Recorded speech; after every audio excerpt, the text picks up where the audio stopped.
Ready കൊണ്ട് ഇത്ര start എന്നെ കൊണ്ട് പറയപ്പോ നിങ്ങൾ എന്തൊരു അന്ത്യാണ്. ഞാനും ശ്രുതിയും ഫ്രണ്ടിൽ കയറി വന്ന് നിൽക്കണ്ട. ഇന്ന് ചിരിക്കല്ലേ? സ്റ്റാർട്ട്.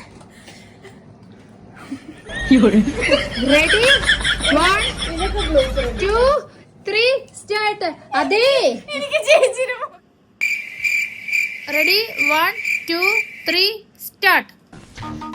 അതെ നമ്മളിങ്ങനെ തടിച്ചത് ഞാൻ കഴിച്ചിട്ട് ഞാൻ കഴിക്കാൻ റെഡി 1 2 നമ്മളെങ്ങനെയാ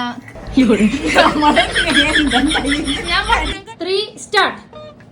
അതെ നമ്മളെങ്ങനെ തടിച്ചത് ഞാൻ കഴിച്ചിട്ട് അതായത് അതിനെന്ത് വേണം? അതിനെന്ത് 1 2 3 സ്റ്റാർട്ട്. നിനക്ക് നാണുണ്ട് ഈ പ്ലേറ്റ് വെച്ചിരിക്കാന്.